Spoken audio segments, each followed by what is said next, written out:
collector ini cuma dibutuhkan untuk menagih, ya. Bagaimana bacot dia dalam menagih, bagaimana dia mengatur skenario untuk menakut-nakuti orang-orang. Cuman itu kapasitas otak mereka dibutuhkan oleh perusahaan. Makanya kalau teman-teman yang jadi debt collector itu sadar, mungkin dia nggak mau jadi penagih hutang gitu loh. Tapi karena problem beratnya kehidupan hari ini, sulitnya lapangan pekerjaan, mungkin Anda tidak ada pilihan lain selain menjadi penagih hutang. Ya, jadi buat teman-teman itu, jangan Anda merasa minder juga, mentang-mentang Anda diucapkan oleh debt collector, hutang itu dibayar, itu uang kami, itu perusahaan kami, bla bla bla bla segala macam. Sepahit-pahitnya hidup Anda, lebih pahit hidup mereka yang menjadi penagih hutang.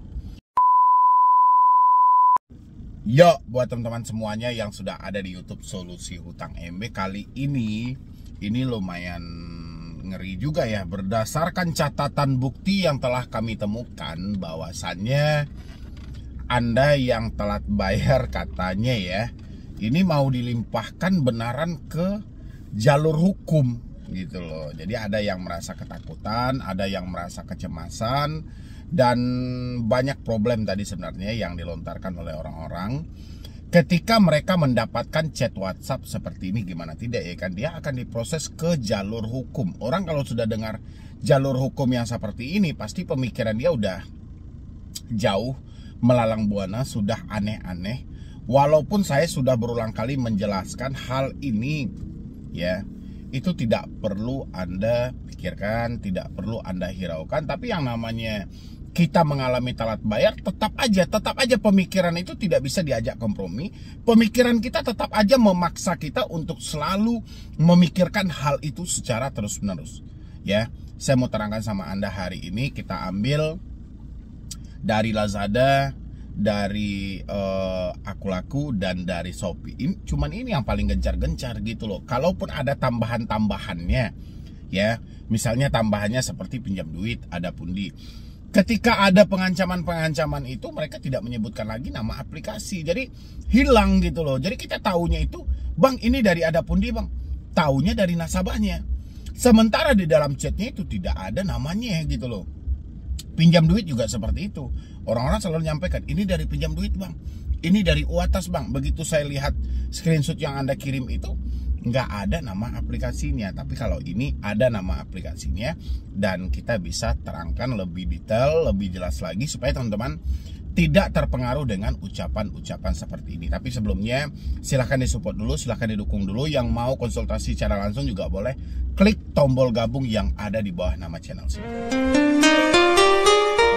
Kita ambil dulu yang mana ini masih juga dengan Shopee ya, tapi ini versinya sudah berbeda. Kalau kemarin itu ada namanya si Nurul dari Telmak Integrasi Indonesia, ada juga namanya si John, yang mana katanya si John ini lupa menghapus nama Aku-Laku. Ternyata dia melakukan penagihan di SPayLater. Kali ini nggak ada si John, nggak ada Nurul, nggak ada Pukiman, nggak ada Peter. Kali ini cuman ada Pasal Perdata. Oke. Tadi saya dikirimin, Bang Medi, saya mendapatkan pesan seperti itu. Katanya dari pihak SPayLater, kira-kira harus gimana ya Bang? Ya kalau apa yang harus Anda lakukan, ya tetap aja tenang.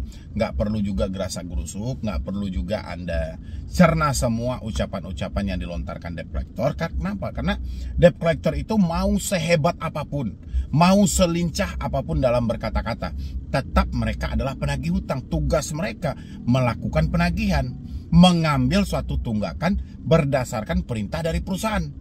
Ya, jadi mau dia berputar-putar di pasal, mau mereka bilangin penarikan aset, mau mereka bilangin menjemput dengan polisi, Anda nggak usah hiraukan. Tugas debt collector menjemput tagihan. Itu aja, nggak ada yang lain dari itu. Kalaupun ada, itu sudah akal-akalan debt collector aja dalam melakukan penagihan. Oke, kita coba bacakan ini.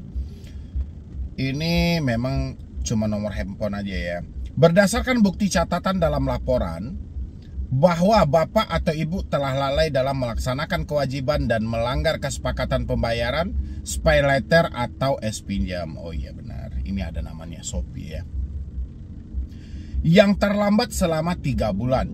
Berdasarkan dengan peraturan perusahaan dan ketentuan yang diatur dalam Kitab Undang-Undang Hukum Perdata, Pasal 1238, Bapak atau Ibu dinyatakan telah melakukan one prestasi. Benar, telah dilakukan one prestasi, ya. Di balik uang prestasi itu kan bapak atau ibu ini kan telah dibebankan dengan denda, ya kan? Akibat hukum wan prestasi, maka pihak yang dirugikan perusahaan dapat melakukan panggilan secara tertulis dalam kurung somasi dan menggugat ke pengadilan meminta mengganti rugi, penggantian biaya dan bunga pasal 1243, 1244, 1267 KUHP Perdata. Mohon untuk bersikap kooperatif dengan merespon pesan kami dan pembayaran tagihan menghindari perusahaan mengambil langkah tegas selanjutnya. Terima kasih. Ya sudah, inilah mereka. Poinnya ada di bawah, merekanya ada di bawah. Kan mereka bilangin ini. Mohon untuk bersikap kooperatif dengan merespon pesan kami dan membayar tagihan. Udah, itulah mereka. Cuman itu. Terus yang di atas apa, Bang? Di atas kan mereka cuman kopi-kopi aja pasal-pasal apa kira-kira yang berkaitan dengan hal itu. Ya, kan debt collector juga bisa baca-baca Google gitu loh. Walaupun mereka sampaikan di sini, telah dirugikan penggantian biaya dan bunga pasal 1243, 1244 atau 1267 atau KUH Perdata misalnya gitu ya. Jadi Anda nggak perlu juga bingung, nggak perlu juga takut dalam hal ini karena gini loh. Sesingkat aja ya. Sesingkat pengalaman saya, hal-hal yang seperti ini itu sudah sangat sering dilakukan oleh debt collector dalam melakukan penagihan. Tujuan mereka sih simpel banget tujuan mereka gitu loh. Tujuan mereka ya seakan-akan ini benaran. Jadi kan orang-orang itu kan kita ini kalau sudah berbicara soal hukum, berbicara soal penjara, berbicara soal kantor polisi, berbicara soal pengadilan, biasanya kan kita sudah fobia duluan, kita sudah takut duluan. Karena kita beranggapan kita orang kecil, kita pasti kalah. Ya kan? Selalu itu yang Anda anggapan. Makanya ketika Anda mengalami suatu permasalahan dengan ini, tiba-tiba Anda diancam akan diproses dalam hal itu, kepanikan itu selalu menghantui dalam diri Anda. Tapi ya, ini dilakukan oleh debt collector. Selagi Anda bisa menempatkan posisi debt collector itu pada tempatnya, Anda nggak perlu khawatir dengan ucapan ini. Debt collector itu tempatnya adalah penagihan. Mereka tukang tagih. Mereka untuk mengambil sesuatu. Kalau memang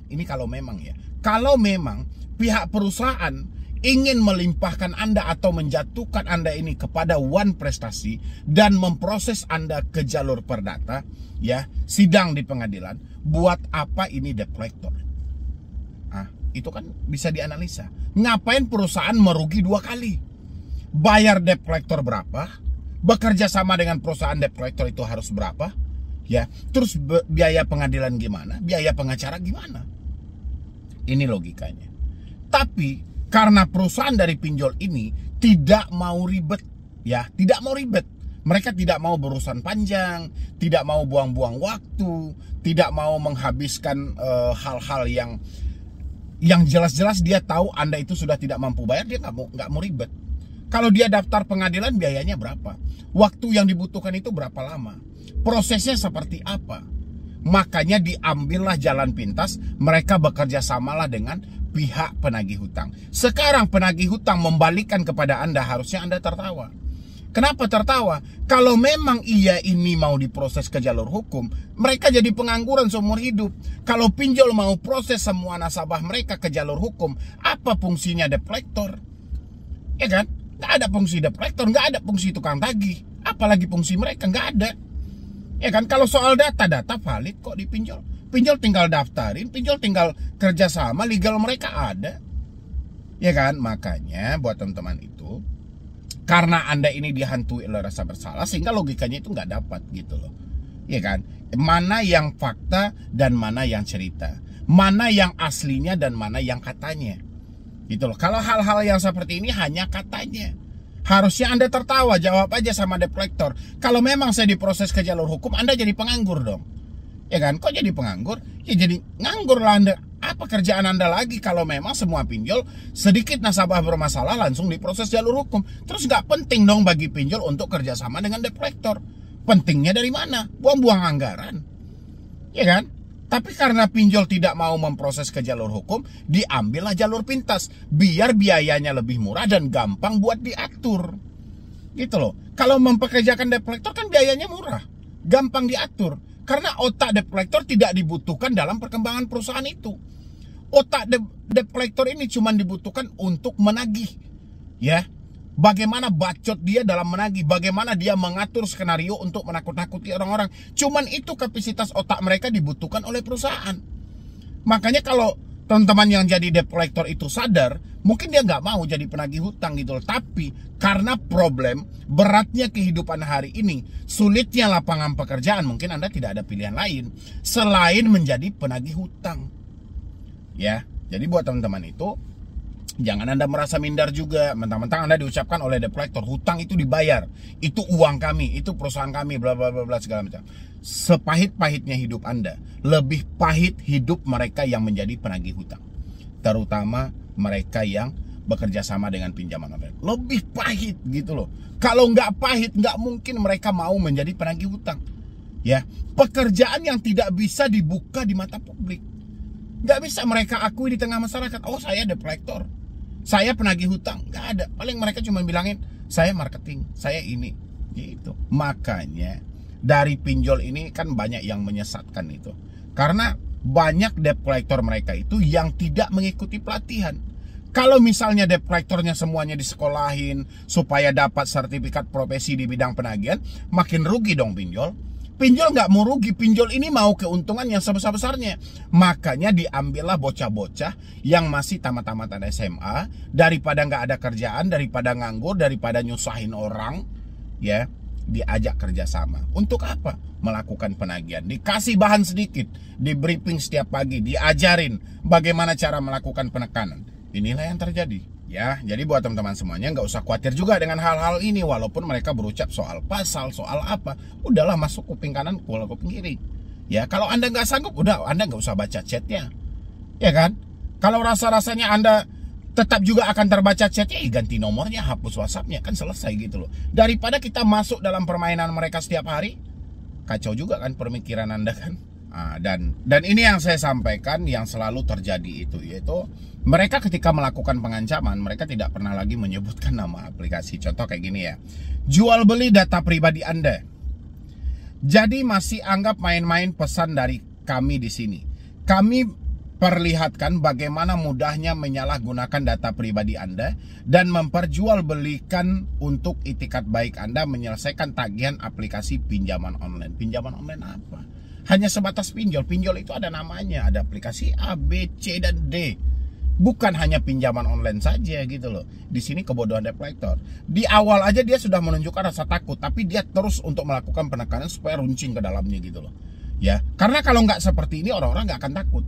Tapi kalau Anda analisa, Anda nggak jadi takut, Anda jadinya ketawa. Pinjaman online apa, ya kan? Yang sampai saat ini tidak ada kejelasan Anda untuk membayarkan tagihan Anda sebagai debitur yang tidak bertanggung jawab dengan tagihannya. Kami di sini akan mencoba membantu perihal bagaimana cara menyelesaikan tagihan Anda dengan cara tanggung jawab yang kami bisa bantu, dan kami jadi urusan Anda untuk menyelesaikan masalah baru yang akan Anda timbulkan dari data diri Anda, yang akan kami atau orang lain salah gunakan, Era digital itu mudah, jadi tidak susah. Jika Anda tidak bisa menyelesaikan masalah Anda sendiri, akan kami bantu untuk cara menyelesaikannya dengan cara kami. Anda baca dan cerna baik-baik, jadi Anda cepat selesaikan tagihan Anda atau data Anda akan kami salah gunakan. Biasanya orang-orang akan khawatir kalau mendapatkan chat-chat yang seperti ini. Sebenarnya Anda nggak perlu khawatir. Mereka yang chat Anda atau mereka yang mengirimkan email sama Anda, dia sudah lebih khawatir lebih dulu. Kenapa? Karena tidak satu pun mereka menyebutkan nama aplikasinya. Dia hanya menyebutkan pinjaman online. Ya, kalau Anda kepanikan, kalau Anda kesetresan, ini cukup keterlaluan.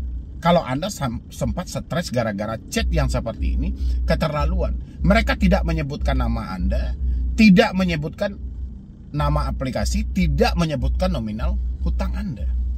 Ya, berarti mereka lebih ketakutan daripada Anda. Dan dari sini juga lah kita bisa memahami apa sebenarnya pegangan dan kekuatan dasar dari pinjol itu. Mulai dari sini, Anda akan ditimbulkan dari data diri Anda, jual beli data pribadi Anda. Ya sudah, data Anda inilah yang menjadi senjata dan kekuatan bagi para debt collector. Ya, Jadi buat teman-teman semuanya, kalau mendapatkan hal-hal yang seperti ini, nggak perlu khawatir, nggak perlu cemas, nggak perlu juga Anda bertanya, gimana tanggapan abang? Kalau tanggapan saya mah, chat-chat yang tidak ada dasarnya seperti ini hanya dilakukan oleh debt collector bodoh. Seperti yang saya ceritakan tadi, ya.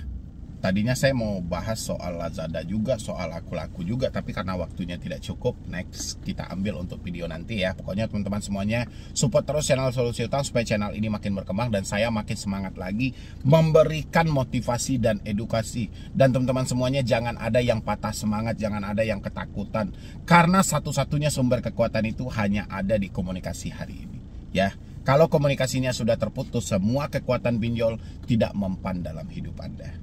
Oke, jadi sekian dulu dari saya, Medi Broni. Wassalam.